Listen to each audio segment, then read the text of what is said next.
Welcome to the Power Hour, Optometry's biggest and longest running show. I'm your host, Eugene Schatzman, and today's episode is by request. See, the last time we did an episode on patient experience, so many of you reached out to me and said, I want to hear more on this topic. I want to find more insights, more guests, whatever you can do, Eugene, to get us more content. So I brought on Dr. Joseph Michelli. This is a gentleman who has written multiple books on experience and customer experience. And he is a New York Times selling best author of The Starbucks Experience, The New Gold Standard, Driven to Delight, When Fish Fly. He's consulted with brands like Mercedes-Benz, Zappos, Ritz-Carlton, Starbucks, and of course the Pike Fish Market. And he did all kinds of things to help them elevate their culture, improve their service, and improve their impact. And today, we're going to bring a lot of that insight directly into your practice.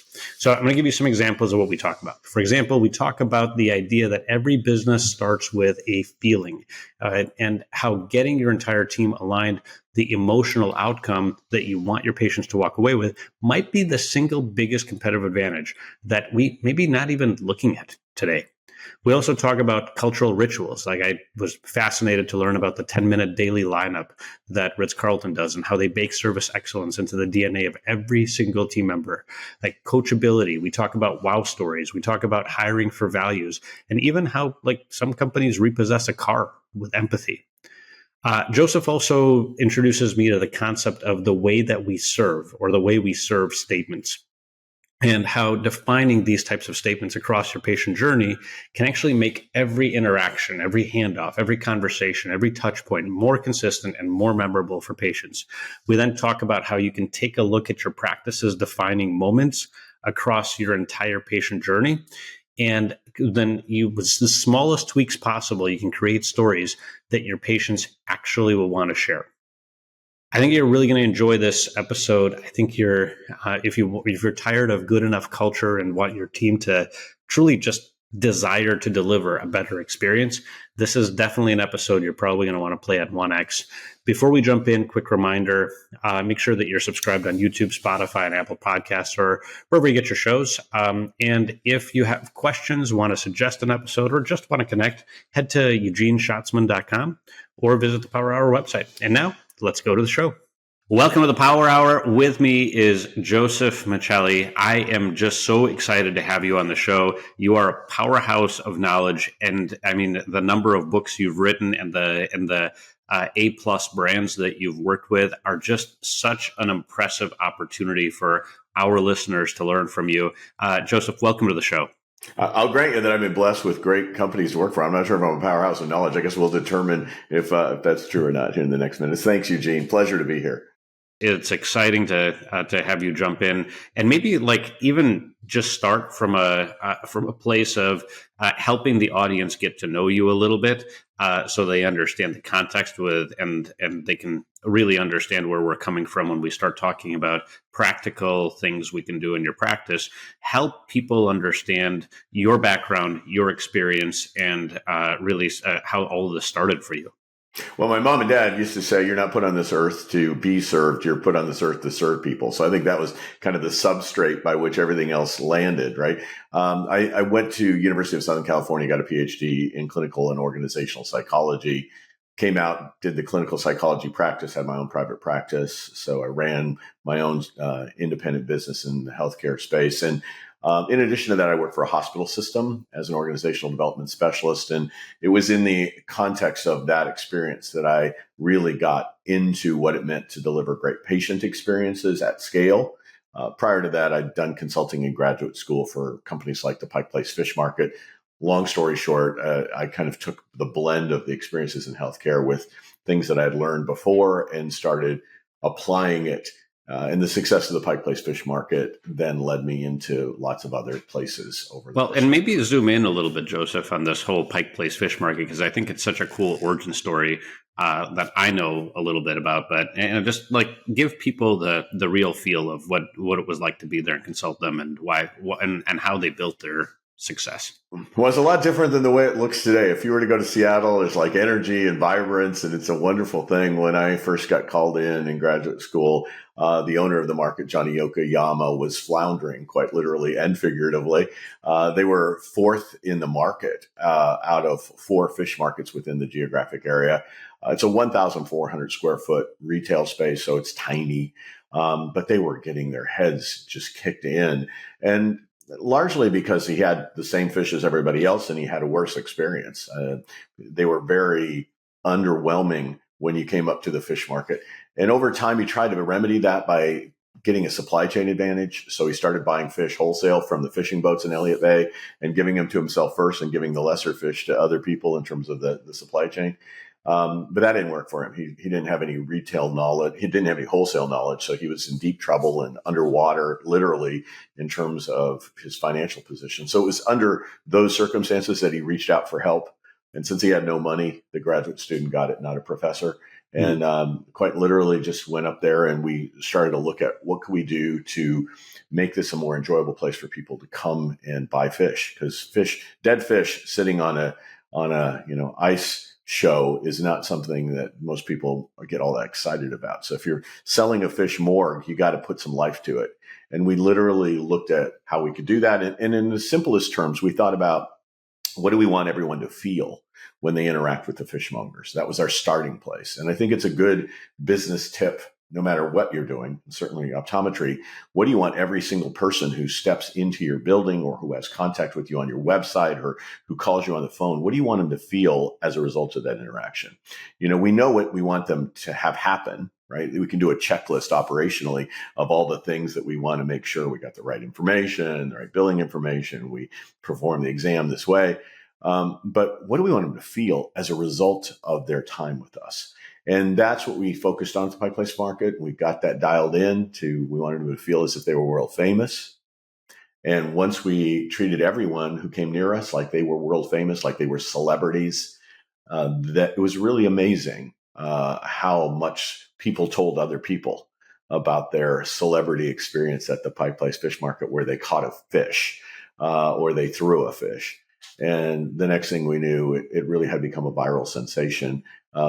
Not necessarily through social media. Talk a little bit more about that. So what did you guys when you say you want people to feel as if they're world famous, like tangibly, what did you do operationally? So first and foremost, we communicated a 3-part strategy that says we're going to be it, we're going to coach it, and we're going to be willing to be coached about it. So the first and foremost thing we said was that we want to create a world famous experience where everyone feels who comes up here as if they're world famous. So if you were to come up to the fish stand right now, Eugene, I as an employee would be trying to treat you as if you were a cause celeb, name your favorite celebrity. And we're going to try to treat you like that. We're going to give you that focus and that attention that famous people get, that the ordinary folk like me don't normally get in interaction.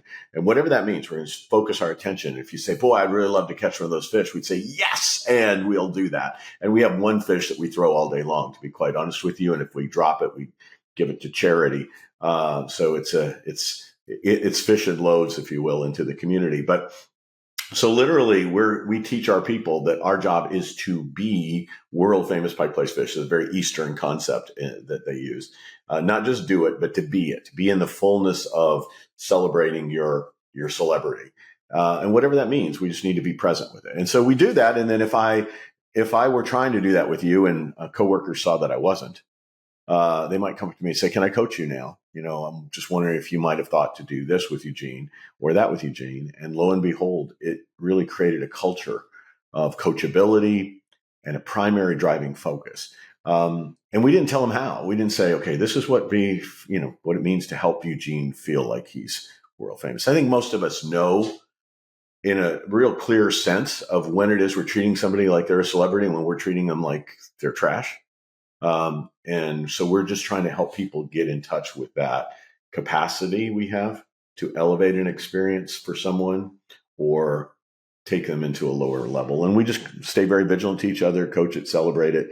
And it was really transformational. I mean, they went from bankruptcy, quite literally, to being the number one seller of fish in the area, with the other 3 fish companies cumulatively not selling as many fish as Johnny's fish stand did. And then Johnny went on to sell his fish stand to his team, even though he could have made more money when he exited the business. So I think it's just a wonderful, heartwarming story of a small business that has attracted national and international attention, because as a result of that, some guy came down to the fish market who was wanting to do he was there to do a video series for a poet on Whidbey Island.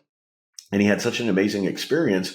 Somebody treated him so much like he was a celebrity that he said, I want to do a video about you guys. And that video was part of the Ken Blanchard family of videos. It was a #1 training video at the time. And then it spawned the first fish book, which then spawned 5 sequel books. Because if you sell 1 million of anything in America, you got to have a sequel. And Johnny and I wrote the authentic story, When Fish Fly, about how that fish market literally transformed from nothing to world famous in its own right. And one of the key parts of it is that you guys, I mean, before this, like the whole fish throwing thing, like talk to me like I know nothing about this, but like the whole fish throwing thing is not something that happened before, right? Like this is something you guys invented to basically make people feel more special. Yeah, I think it was because somebody said, I would like to throw a fish. And you go, well, that's really strange. Like in a normal world, you would say that. But if it's a celebrity, if it's, if Elton John were there and said he wants to throw a fish, people would let him throw the fish, right? And so we did. We said yes to the experience. And that became really powerful. And people celebrated it with a almost Greek chorus echo. And we then started Greek chorus echoing, right? Like these things were all a byproduct of organically being present with the person in front of you and saying yes to an experience, which then created a lot of virality because people were using their cameras to take pictures of their family members catch and throw fish, and the energy of the fishmongers. And yeah, it made it a destination in Seattle. So we had we had no great plan. We just trusted that if we knew what we wanted people to feel and we tried to execute against it, good things would come. And that's very different, say, the Ritz-Carlton. They're not throwing fish at a Ritz-Carlton, right? I mean, it's about nurturance because the emotion we want people to feel is very different than what the Pike Place Fish Market wants people to feel. Yeah, and I think I mean, as you're talking about this, it's immediately clear to me that it's okay to go into this without a plan, with the only key part of the plan, or with the only key part being just understanding what it is that you want people to feel and then getting everybody united around that.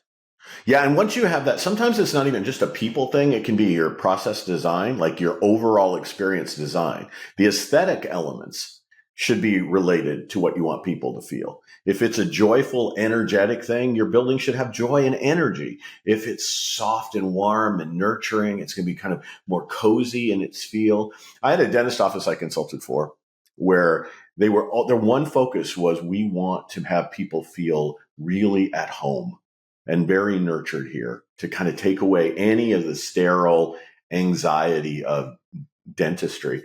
And so they had just purchased an old home in Colorado Springs, and we just redesigned the entire physical space. So people literally came in through the kitchen, and we didn't remodel the kitchen. We kept the kitchen, and we baked cookies in the kitchen, and people came through there before they sat in the waiting room and they went to the dental procedure area.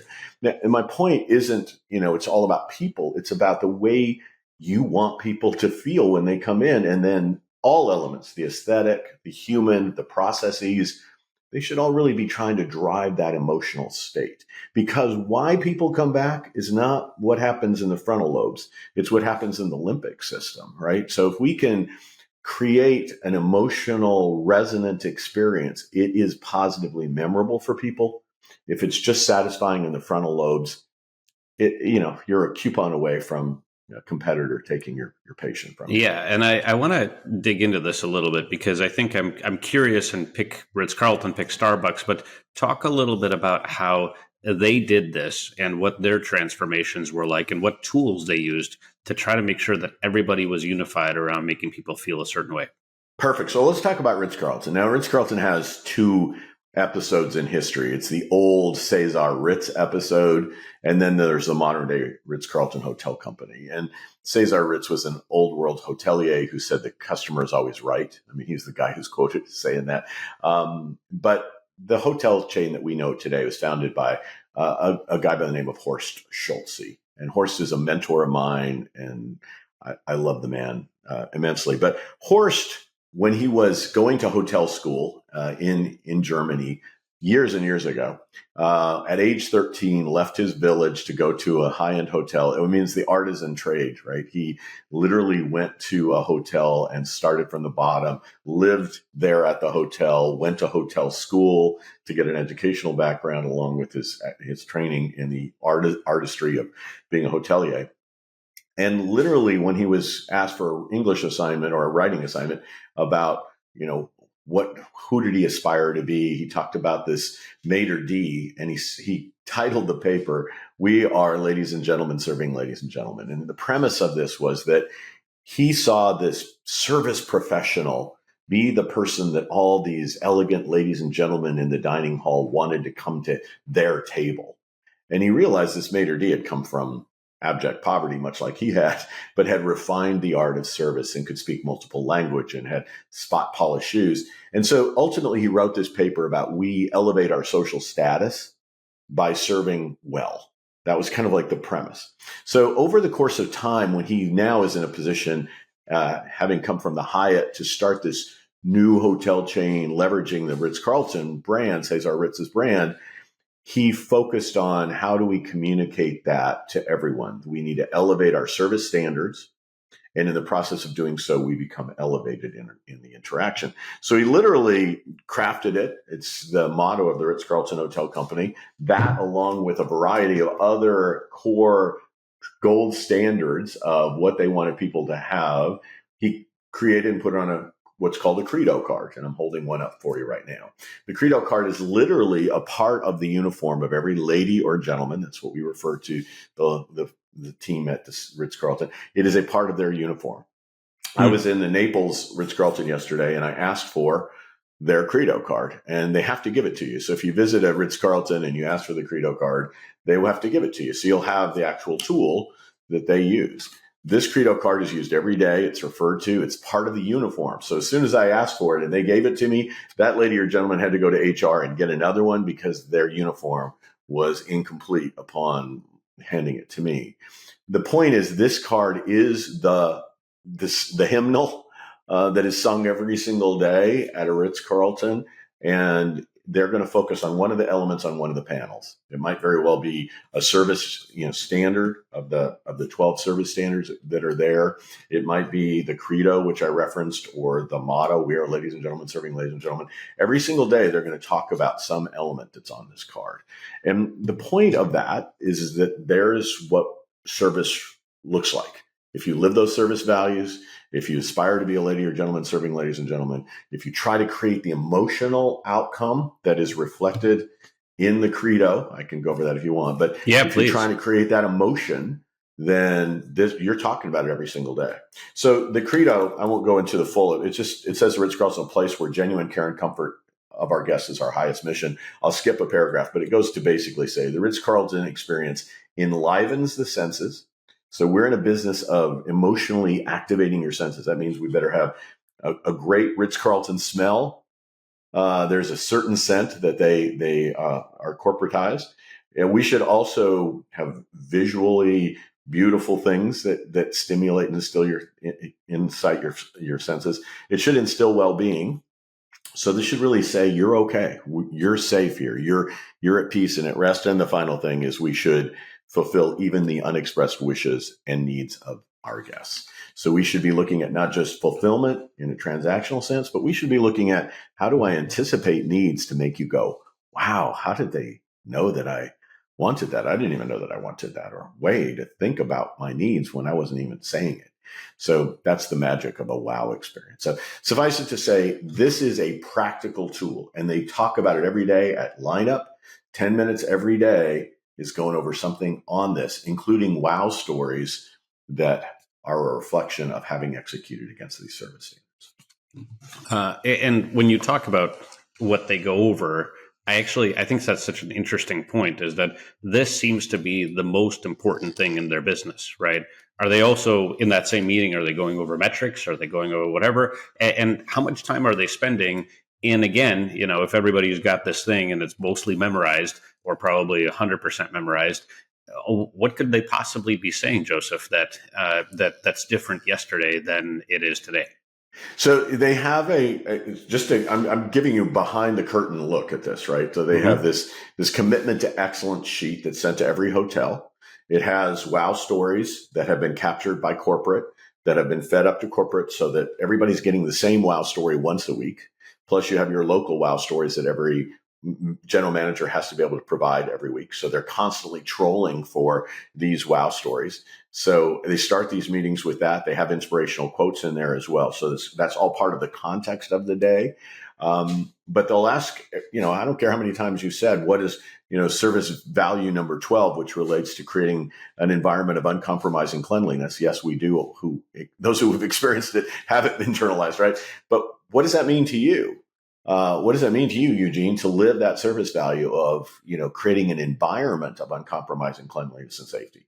And then I'm going to say, well, when I see something on the ground and I'm walking by, it means picking it up, right? Like that's what it means to me. So every day we're kind of looking at ways to bring some piece of this alive, and it's constantly reinforcing it. What gets valued gets done. Now, to your question of our KPIs in there, yeah, they'll insert that data in the middle of the meeting. It's not like they can't do that, but this is not a business meeting. We may be able to say, we had this many guests in today. We have this many guests coming in tomorrow. Here are a couple of our VIPs that we really need to pay extra attention to. All that's there. But the bulk of this meeting isn't about operations. It's about culture. So they drill this culture, and I imagine you're encouraged to bring your own wow stories. Whether you're a bellboy or a manager, you're encouraged to bring your own wow stories to this meeting. Is that how that works? Yeah, and I may very well, and it's frequently assigned to different people. So maybe you're the leader, but I am the bellman, and you're going to ask me to lead the meeting tomorrow, which really anxiety provoking, right? For somebody to do it with I've been in meetings where, frontline staff were there, as was the president of the Ritz-Carlton Hotel Company. And it wasn't the president that was leading the meeting. The other thing that's interesting about how cultic this gets, and I think culture and cult are a fine line. I mean, there's like a fine line of drilling something to that point, but you almost have to shoot for that level of reinforcement to have a strong culture. I've been to events where ladies and gentlemen from all over the country are there, not in their hotel, not in their own hotel community. And they still do line up because it's so much part of like having coffee for breakfast. They can't start their day with colleagues from multiple different hotels without assembling to do lineup. And how long is this meeting at every? Yeah, it averages 10 to 20 minutes a day. And it's part of what they consider their daily training. And when they calculate how much training does every team member get, that 20 minutes a day or 10 minutes a day is calculated in the overall amount of training received by each employee.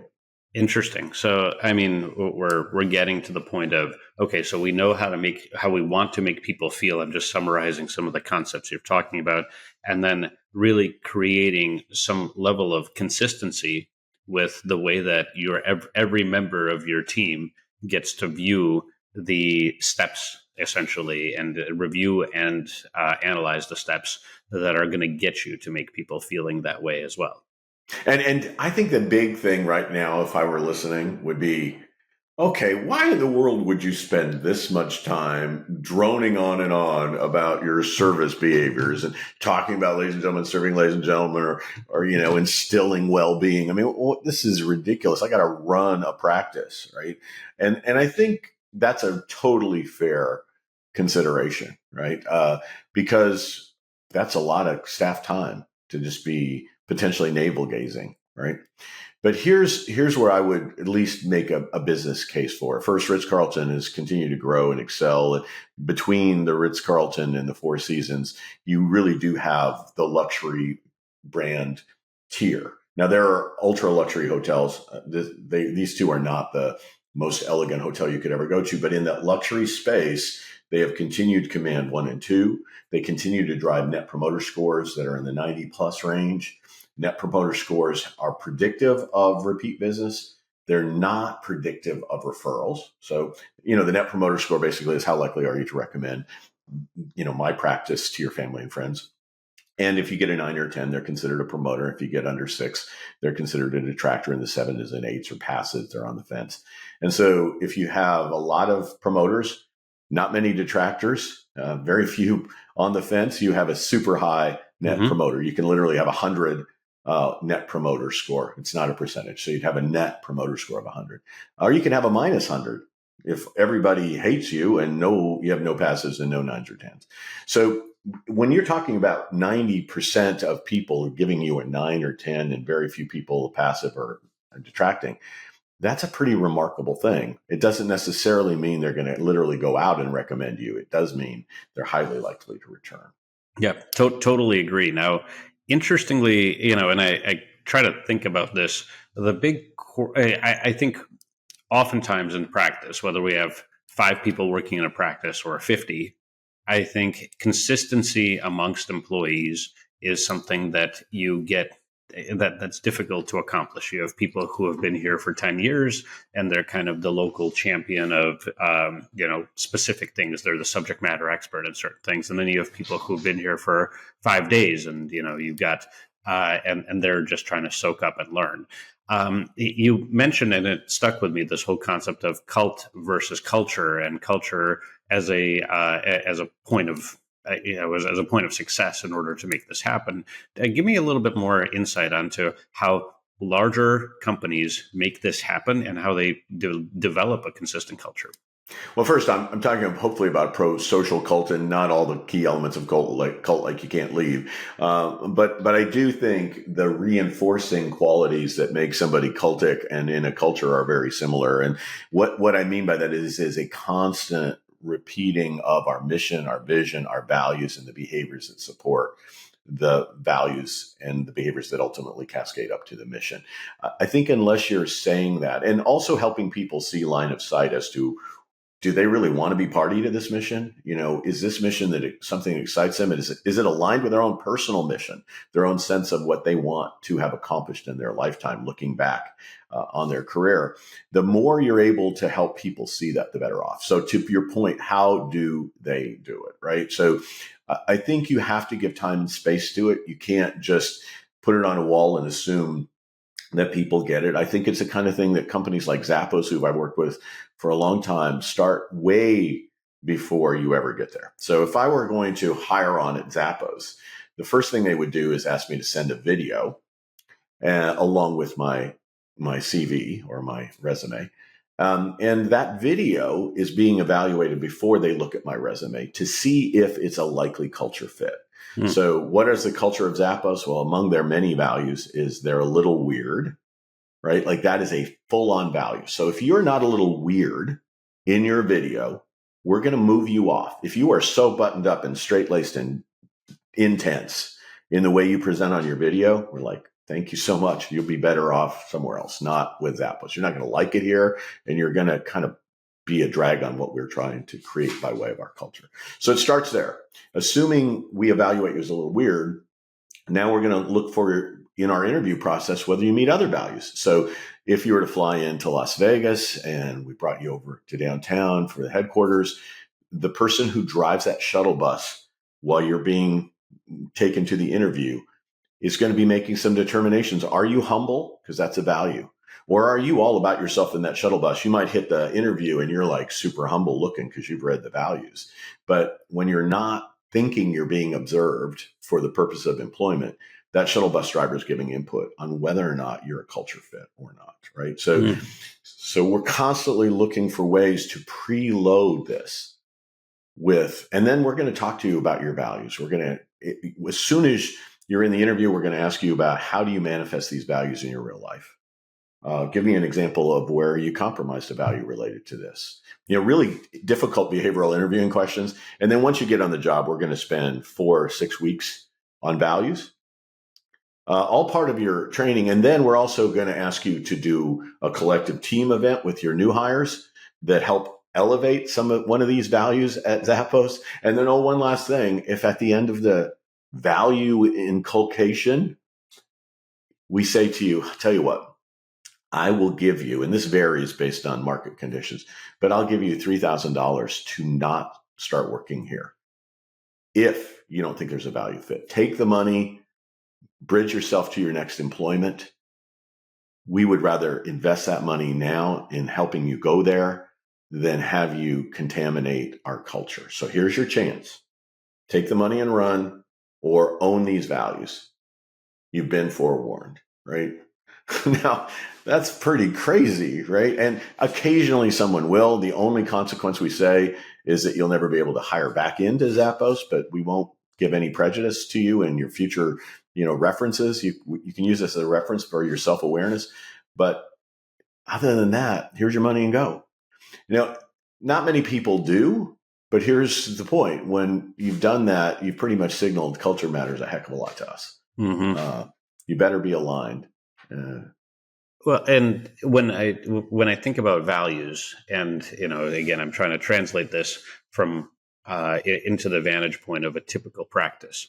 Like a lot of people think about values as we'll call them like isms, like corporate isms, right? You've got honesty, integrity, service, quality. Like I don't know that these are anything other than just rules of doing business in general, right? Like you never want to go to do business with a company that's like, we're both dishonest and we have horrible quality and we definitely don't prioritize service. So like these are a lot of what people call values tend to be, just rules of being an employer or rules of being in business and providing a service to someone who's paying you money. Talk a little bit about developing values that matter when you're thinking about, culture being so dependent on values. Oh, I love this question. And I wish more people thought like you do about this, because I am sick of the integrity as a value. Enron had integrity as a value, right? Well, where did that get them? It was a nice sounding word. Everybody wants to be whole, right? Integrity comes from the word integer, to be whole, as in a whole number, whole in action and word. Oh, great. Good stuff. But it's not differentiating. It doesn't speak at all about what it takes to be successful in our practice. That's what it takes to be successful in life. But in our practice, it might be something different. So let's go back to Zappos for just a moment, because the way values were created was Tony Hsieh, then the CEO of Zappos, God rest his soul. He said, what does it take to be successful here? What are our high performers doing? What did they value? How do they behave? And he sent out an email to his high performers and said, tell me what you think it takes to be successful here. And that's where things like being a little weird came in. Being a little weird is seldom a value you're going to see in most practices, but it should be, if that's the irreverent culture you have, it should be what it makes you special and different. We are zigging when others zag. That's our thing. We don't want to be known for conformatism, right? We want to be a little offbeat. Or humility. Humility is not a value you see a ton. It's not something we say we value. And yet, Zappos is very humble. And if you looked at Tony Hsieh, he was the first person to greet you walking into the building, though he was a billionaire from his initial purchase, when Amazon purchased them. So I think you just have to kind of dig a little deeper to what values differentiate you. What is a high performance? What drives high performance in your business? And let's value that. I'm so with you. And I think once you dial that in better, then you're able to screen people against it.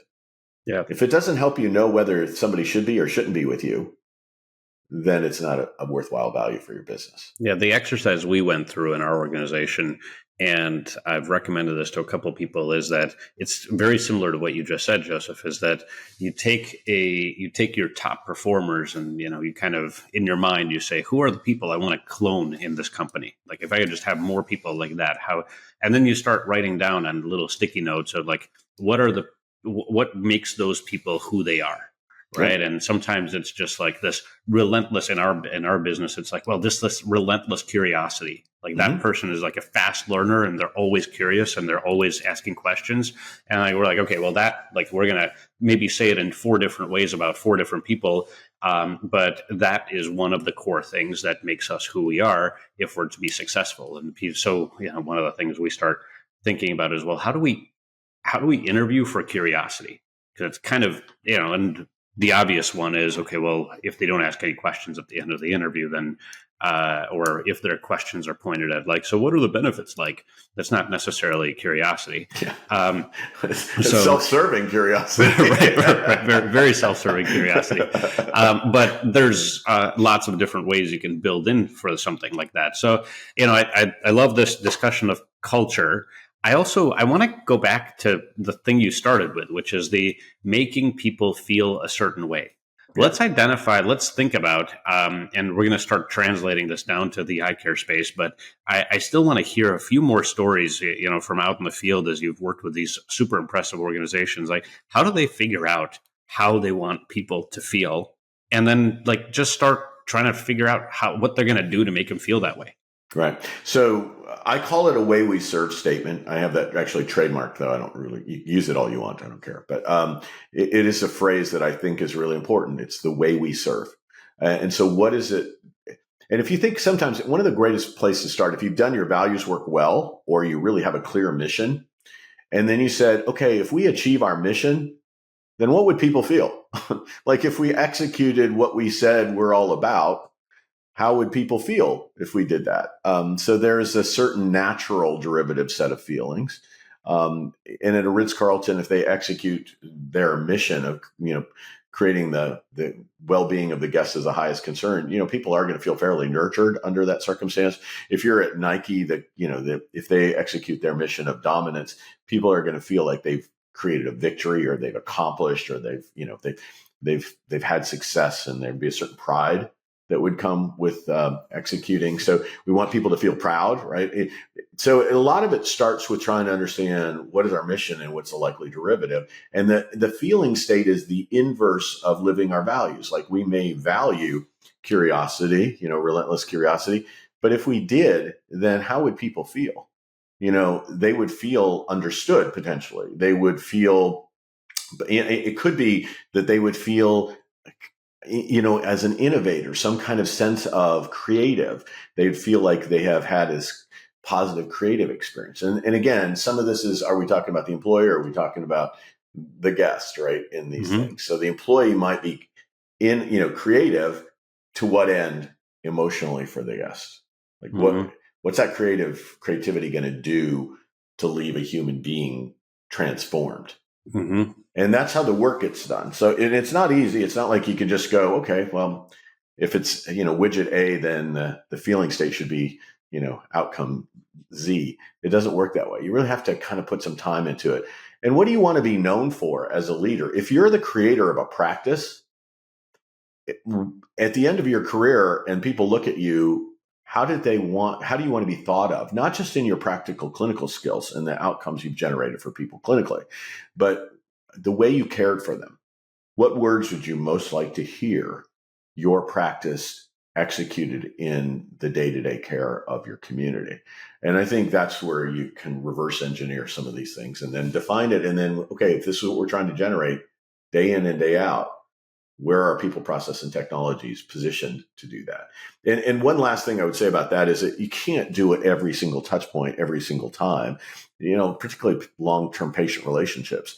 You're looking at targeting certain moments that behavioral economists have shown us matter more than others to the way people perceive us. So it's defining what we want, looking at the patient journey, determining what moments in that journey are the most salient to patients, the most memorable, what have been, called defining moments that stay in our memory. And then once we have those defining moments, what people, process, or technology are we going to deploy? And in some cases, what are we going to take away from the experience because it's just cluttering it up and making it impossible for people to have a clean emotional experience? It's just too busy, too much happening. Yeah. Those moments, and I heard you say it before when you were talking about wow stories in the Ritz-Carlton.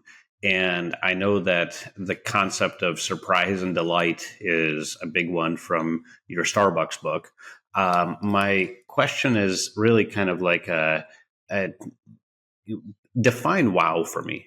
And how do I find areas in my business where I can insert wow consistently?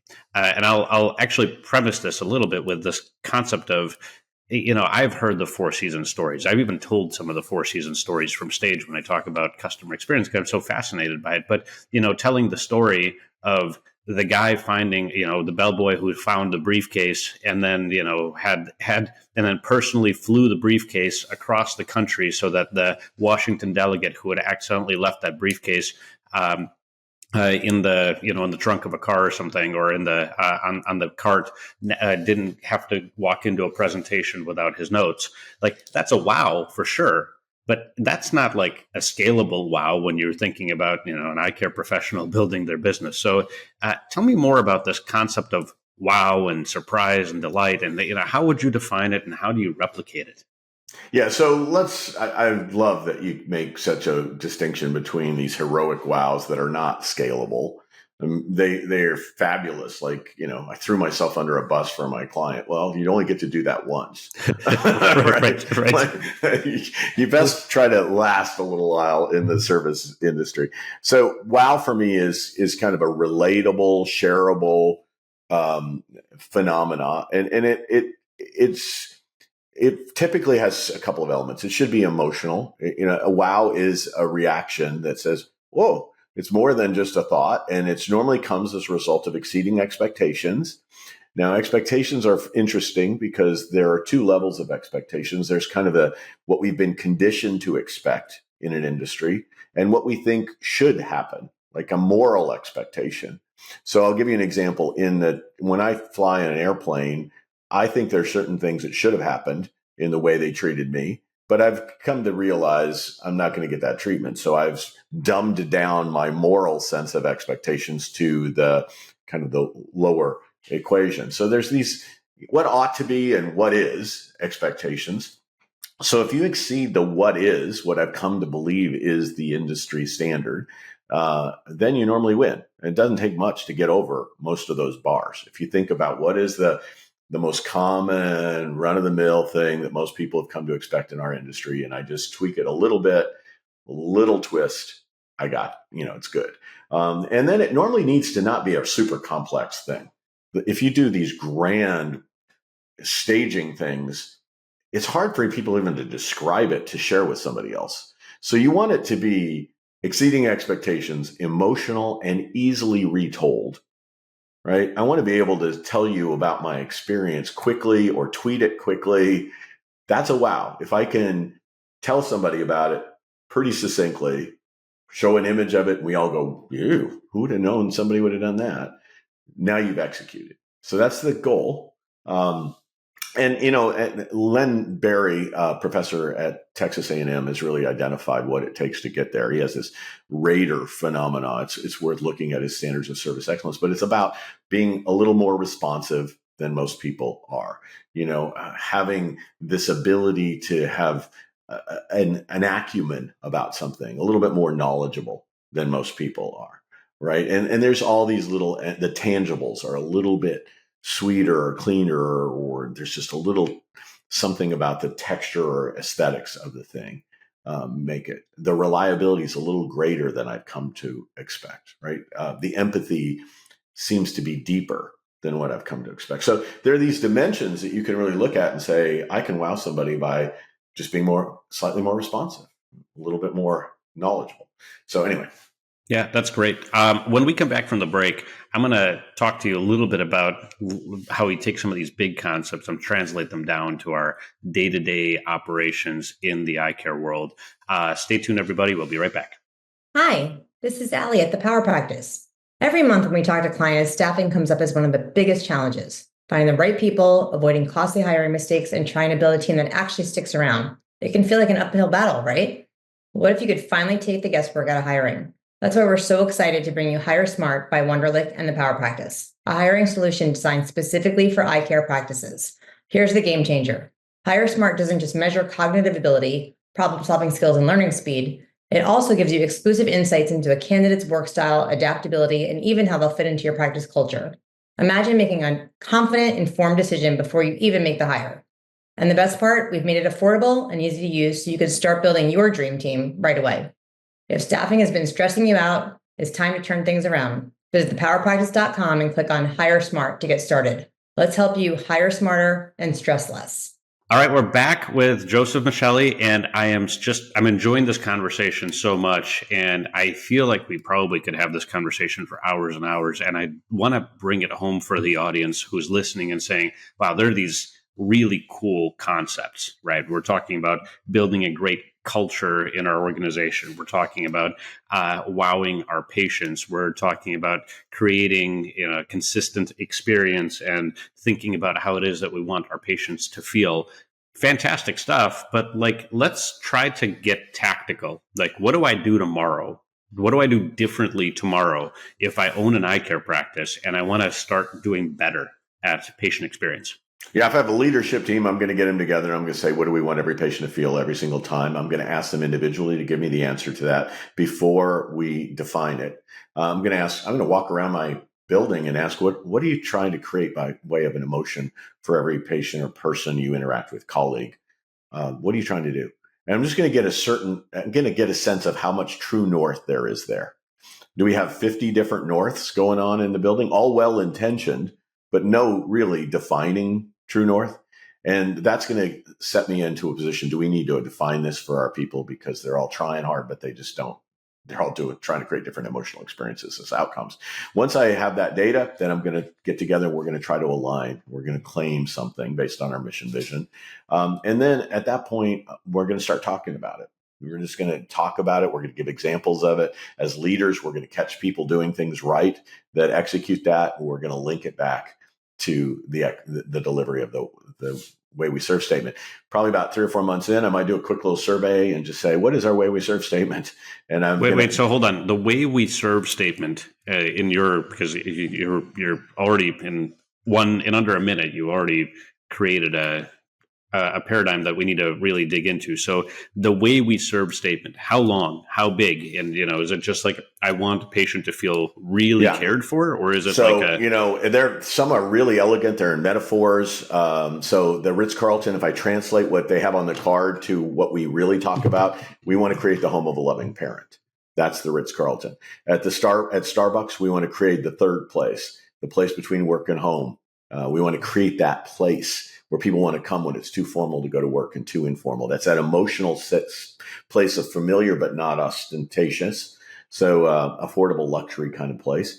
At the fish market, we want to treat people like they're world famous, right? It varies in its level of description. We want to deliver wowful service at Zappos. So you got to find out what that means. Like, what does it emotionally resonate to be? We want to deliver delight at the Mercedes-Benz. Whatever that looks like, then once you've defined it, that's when you start to ask, do I have free recognition of it? If I just ask my team in one survey question, what is our way we serve statement? I'm not going to give them a choice of 3 different options. I just want to see how many people freely recall it without queuing about 3 months in. And now we're getting it communicated. People are starting to do it.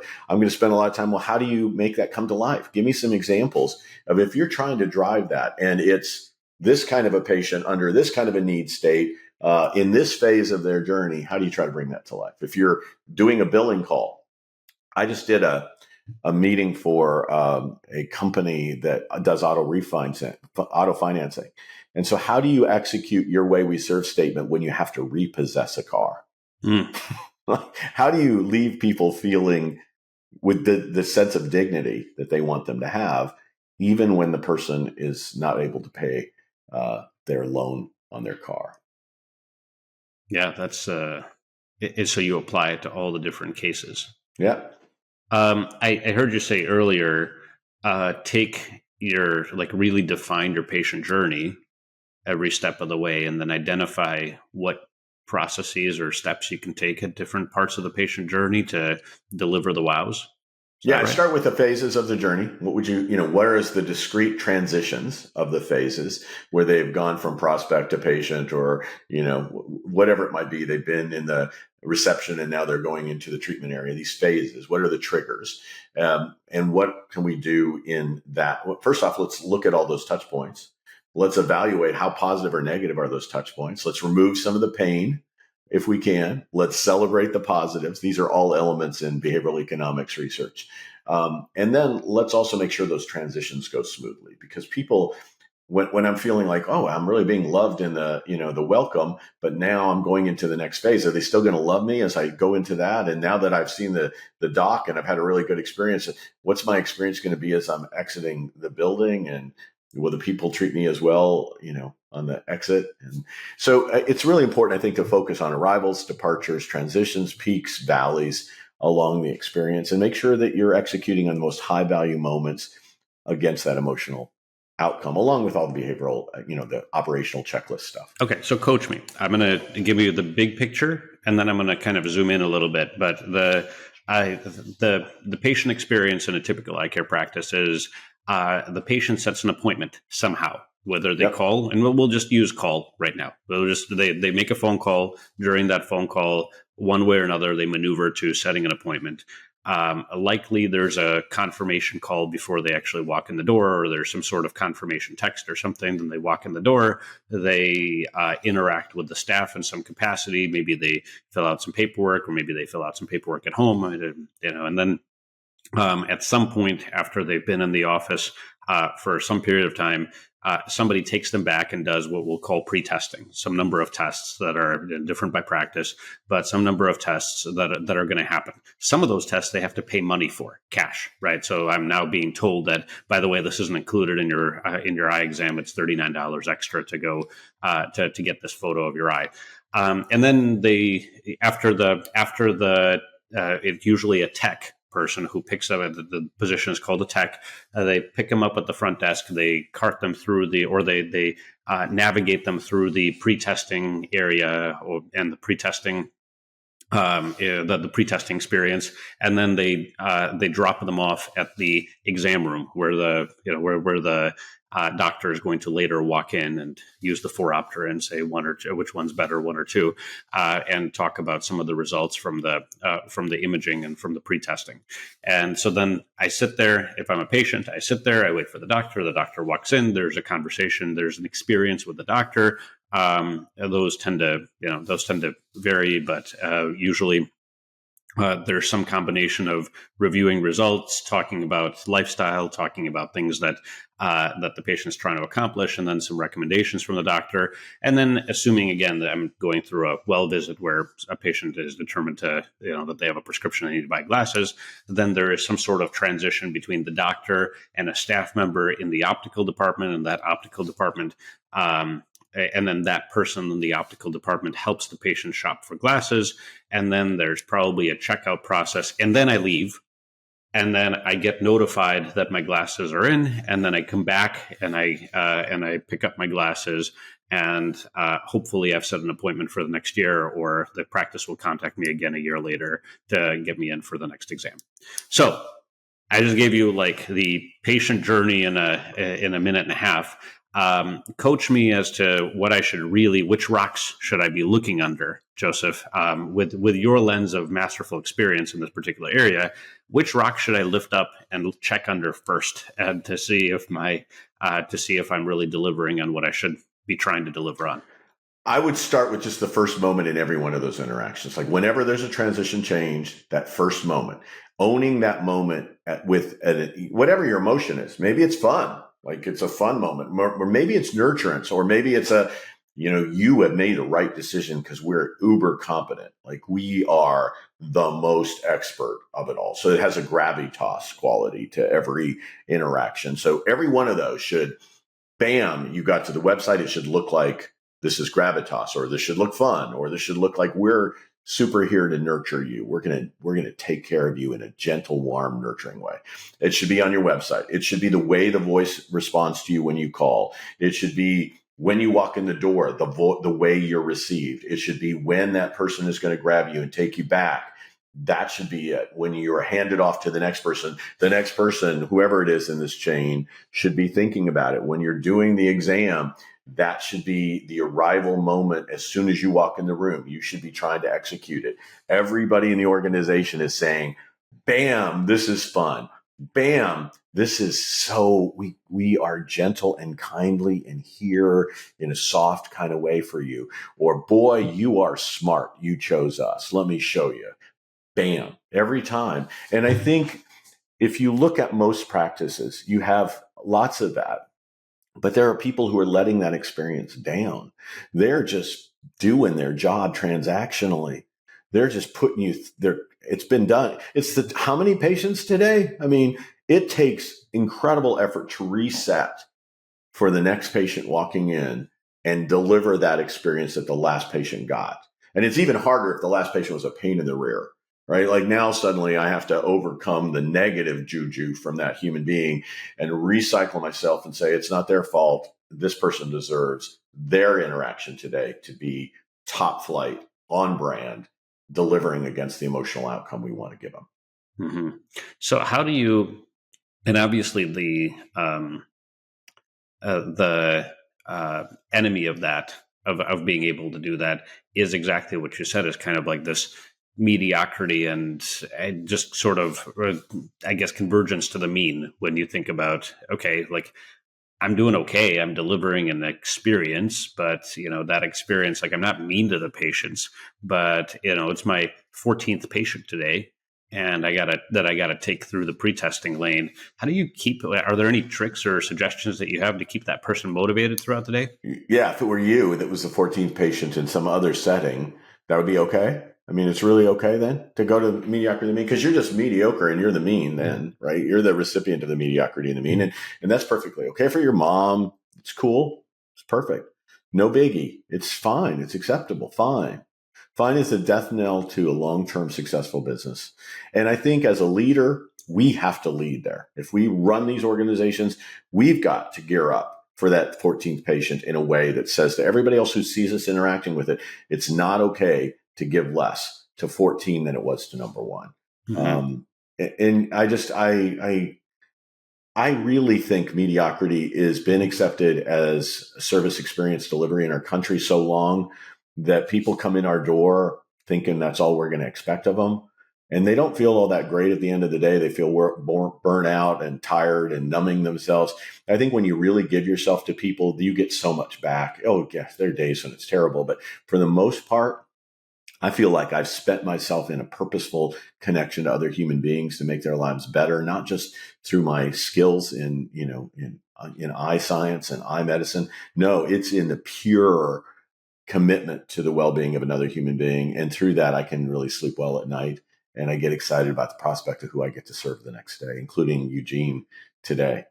Yeah, I love that. And I think that the question becomes, how do you hold people accountable to that, right? Like if I am the office manager listening to this podcast, or if I'm the doctor listening to this podcast, and I'm saying, yeah, but I mean, that sounds great. And, we'll do our 10-minute meetings every day to go over to kind of drill some of our core tenets and our core values and our way we serve message. But, how do I stop the person in the flow and say like, hey, that was pretty mediocre? Or what do I do? People. You definitely coach people. Can I coach you now? Can I pull you aside? Tell me how you're doing. How do you think that went? Here's some of the things I would encourage, right? Like, I think it's not a voice of you've screwed up, right? It's like, I believe you can do more. Or I was really excited about what I just saw you do. That goes a long, long way. In most of our culture, we get more negatives than we get positives. Like it's, even a happy marriage, it's something like 20 negatives to every one positive. So if you want to have a happier marriage, if you're doing 40 negatives to one positive, just do one more positive.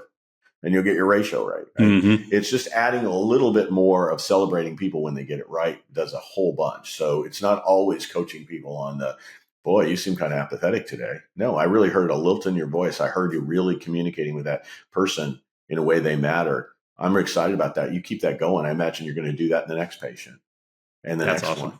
Right. I think there's a shift in the way we approach this, because I want my people to be great. Like I really do. And I don't want to sit around telling them how they're not. But if they chronically aren't able to get this, then I chose wrong. And it's my responsibility to help them move on to something they're better suited for. So I can put somebody in that seat who can love on our patients so that they feel like they've got a special experience they're not going to get had they made the error of going to that other person just down the street a piece. Yeah, I might not pay them $2,000 to leave if I ended up choosing wrong right away. But I think your point about making sure that you get a core values fit up front as opposed to, struggling with a unfit person for a long time and having them negatively erode your culture. And I think you said contaminate your culture. I think that's a really that's a really important thing for us to consider. As we wrap up, because I really feel we would probably keep this conversation going for another 3 hours, but I'm so impressed with your wealth of knowledge, and I want to make sure our listeners have an opportunity to absorb this. Any parting thoughts, or, you kind of gave us the play-by-play of what do I do tomorrow, but really, as people think about experience as a competitive edge in their practice, any other parting thoughts, Joseph, that before we wrap for the day? Yeah, I was blessed to have an eye doctor from early on. I had glasses in second grade. And I always looked forward to going to see my eye doctor. Like, it was a thing. And we lived in a small town in Canyon City, and we went up to Colorado Springs for the appointments. It was like an event, and the staff from the beginning to the end made me feel like they really loved on me. And I mean that in the sense that they cared about me. They were excited to see me, that, this was, and it was just, I always saw better. Like, my life was better because of them, and they treated me in a way that I look forward to going. So I think this is an incredibly noble profession to help people experience the world through this incredibly important sense. And I've also since then had some pretty terrible experiences. Yeah. So my childhood warmth of the experience has been just almost like a manufactured next, get in, get out. I was never anything but a couple of eyes. Interesting. And I think it's so important to think about what is it that you're making your patients feel? That's the real question of the day. Joseph Michelli, thank you so much for joining me on the Power Hour. You are truly a wealth of knowledge. So grateful for all the wisdom you shared with our audience today. Thank you, Eugene. Thanks for listening to today's Power Hour episode. The Power Hour is actually owned by the Power Practice. Power Practice is a premier consulting group who helps practices achieve freedom of time, confidently solve practice issues, and grow their practices. They do this by having coaches and OD consultants, people who have actually done it, been there, and they're ready to help. If you want to learn more, go to powerpractice.com. There's a bunch of free tools there. You can also get a whole bunch of information and decide whether it's right for your practice. Again, if you're looking for more time, you're looking to solve complex practice issues or grow, the Power Practice might be right for you. Go to powerpractice.com to find out more.